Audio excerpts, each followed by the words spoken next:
The human cost of power struggles is the most painful and often the most ignored dimension of political conflict.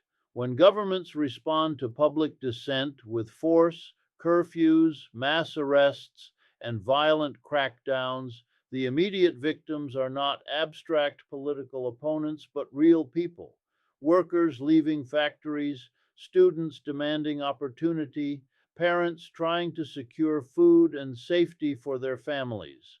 Reports of thousands of deaths are not simply statistics to be debated on news panels. They represent shattered households, lost income, psychological trauma, and communities pushed into long term instability.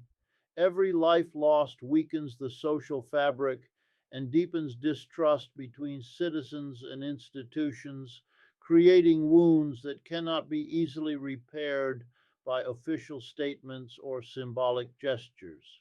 Power struggles often disguise themselves as matters of national security or public order, but beneath this language lies a deeper reality. Control is being protected at the expense of human dignity. When leaders fear losing authority, they frequently choose repression instead of reform. This choice sends a dangerous message that maintaining dominance matters more than protecting citizens. In such environments, fear replaces dialogue, silence replaces participation, and survival becomes more important than civic engagement. Over time, this produces a society where people are disconnected from decision making and discouraged from expressing legitimate grievances. The economic consequences of such crackdowns further multiply the suffering. Markets react to instability, businesses close, foreign investment withdraws, and inflation accelerates. As prices rise and wages stagnate, families are forced to cut back on education, healthcare, and basic nutrition. Young people who already face limited job opportunities see their future narrowed even further. When the economy weakens, the burden falls hardest on those with the least protection: daily wage earners, small shop owners, rural workers, and low income households who lack savings or political influence. There is also a generational impact that deserves serious attention. Children growing up in an environment shaped by fear and violence internalize insecurity as a normal condition of life. Schools close, public services deteriorate, and safe public spaces disappear. These conditions shape attitudes toward authority, trust, and social cooperation for decades. The long term cost is not only economic decline, but a damaged sense of collective identity and national unity. International reactions can unintentionally worsen this human crisis. When foreign powers respond primarily with pressure tactics and military posturing, internal tensions often intensify. Governments become more defensive, opposition movements face greater risks, and civilians are caught between competing forces. The narrative shifts away from humanitarian protection and toward geopolitical competition, leaving ordinary people trapped in the middle of strategies designed far from their daily realities.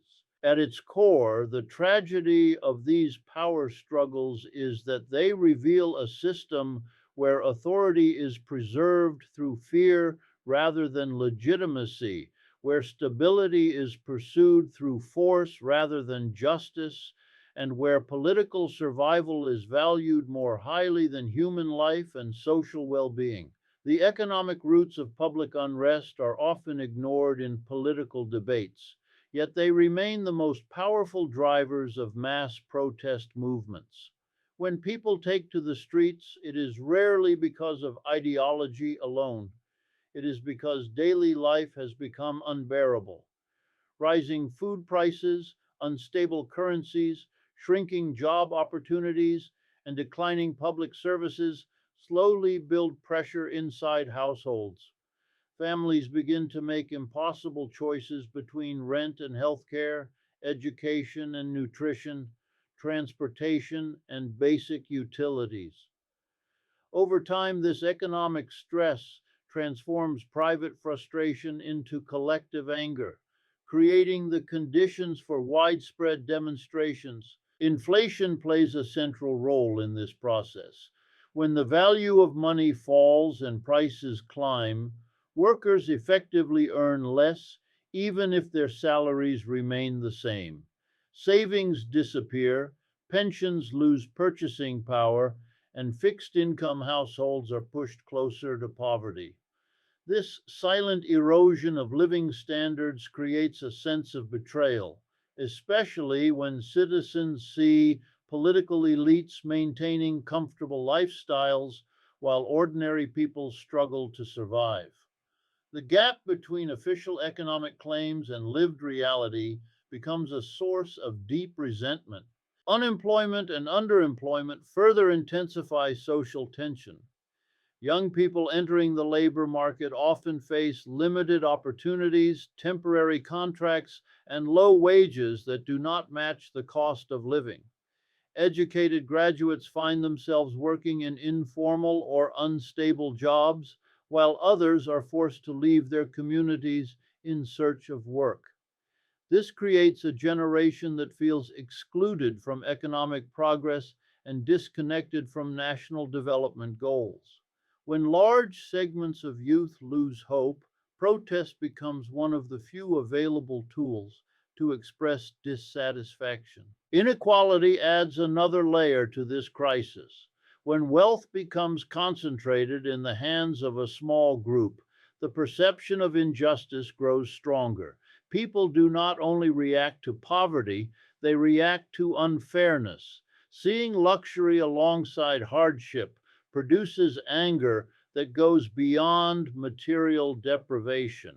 It challenges the legitimacy of the entire economic system and raises questions about who the economy is truly designed to serve. Public services also play a critical role in shaping unrest. When healthcare systems are underfunded, when education becomes inaccessible, and when infrastructure deteriorates, citizens feel abandoned by institutions meant to protect them. These failures turn everyday inconveniences into symbols of broader systemic neglect.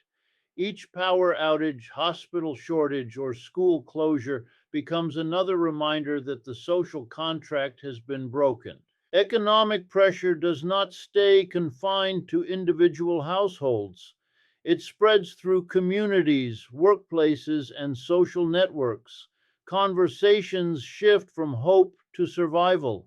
Trust in leadership weakens. People begin to organize, share grievances, and seek collective solutions.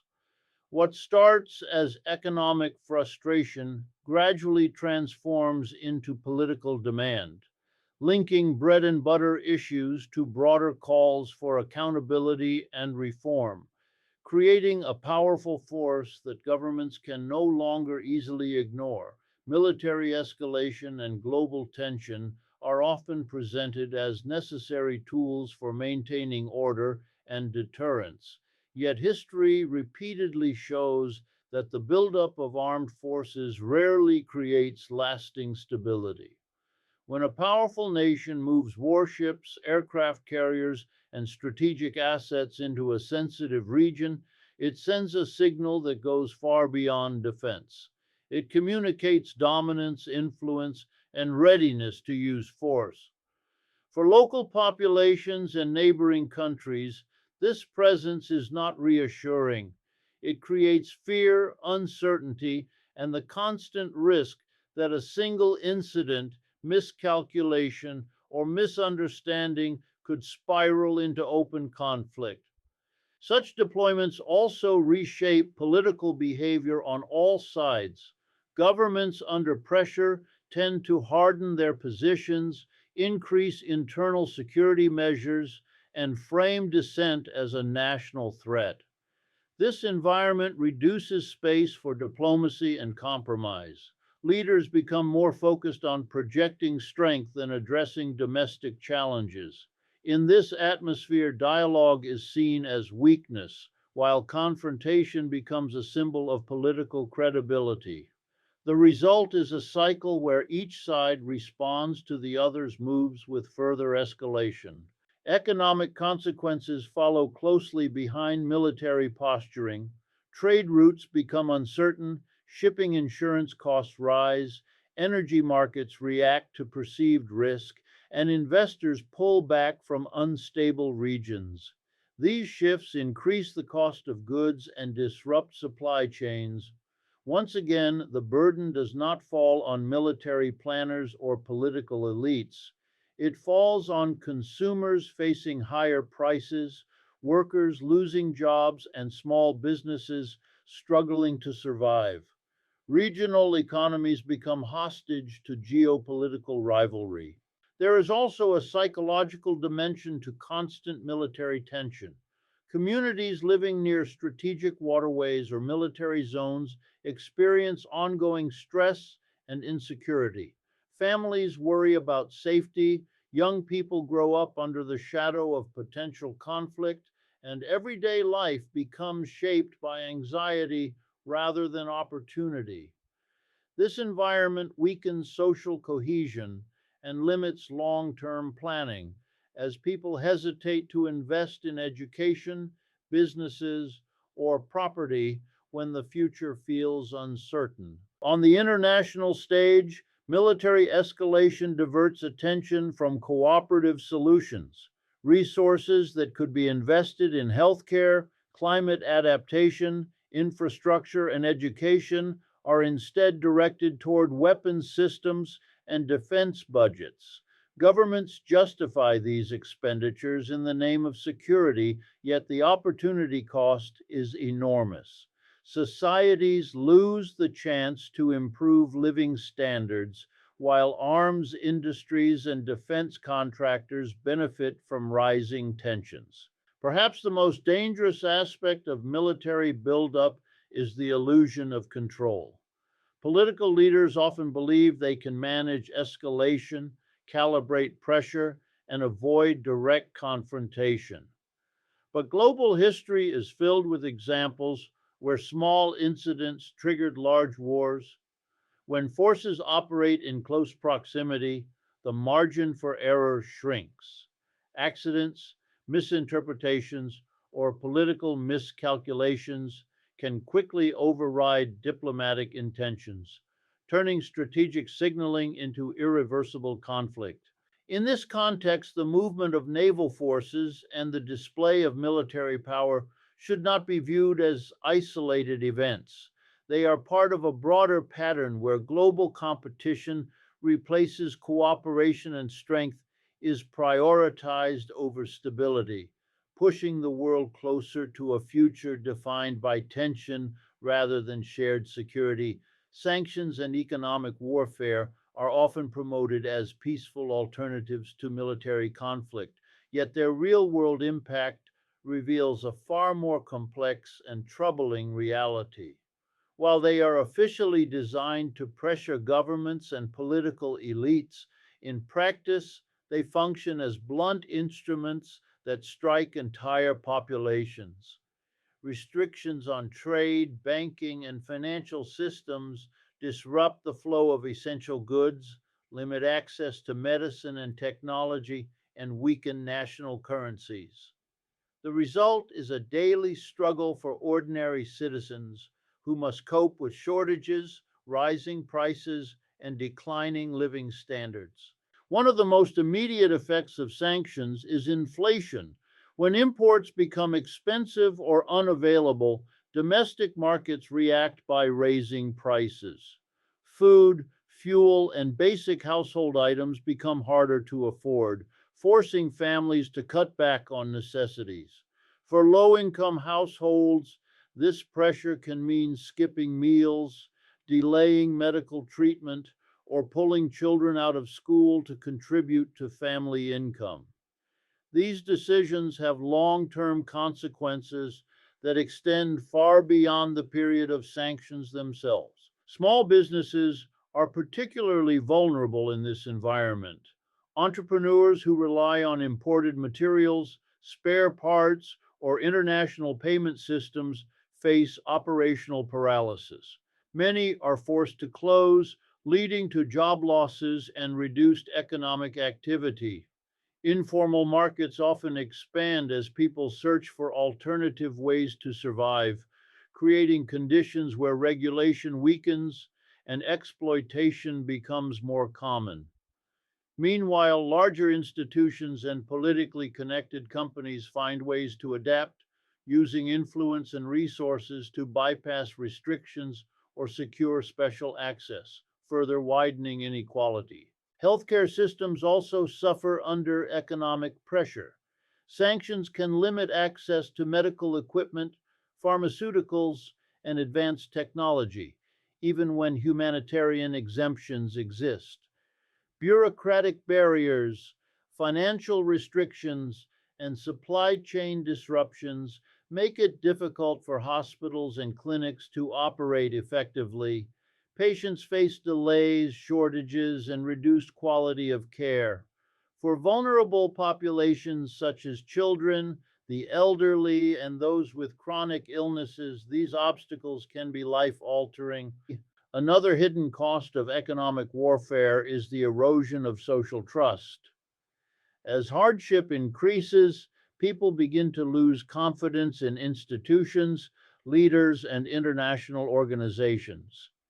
The perception that global powers are using economic suffering as a political tool deepens resentment and fuels nationalist narratives.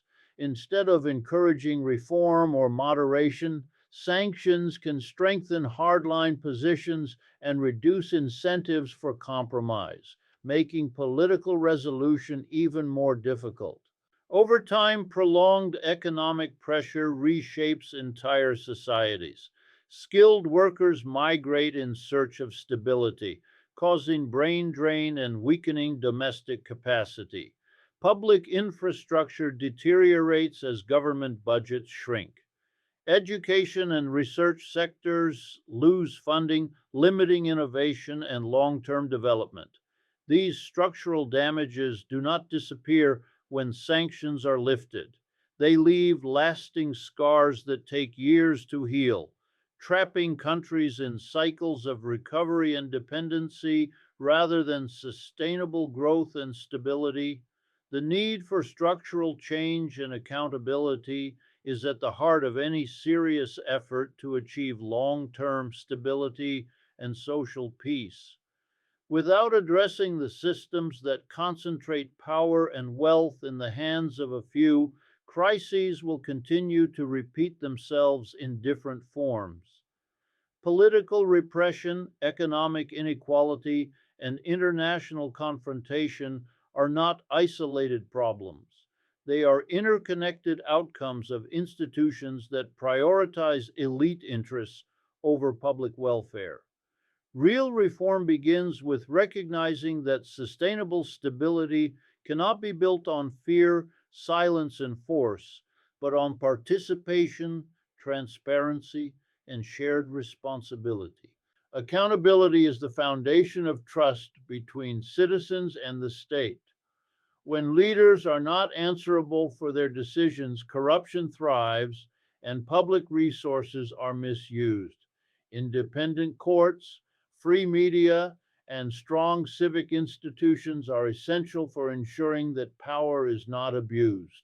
Without these safeguards, policies are shaped behind closed doors, and ordinary people have little influence over decisions that affect their daily lives. This lack of oversight creates a political culture where mistakes are hidden, failures are denied, and learning from past crises becomes impossible. Economic justice is equally critical to structural reform. An economy that generates growth but distributes benefits unevenly will always produce social tension. Fair taxation, investment in public services, and protection for workers are not ideological preferences. They are practical tools for social stability. When people have access to health care, education, housing, and secure employment, they are more likely to engage constructively with society rather than resort to protest out of desperation.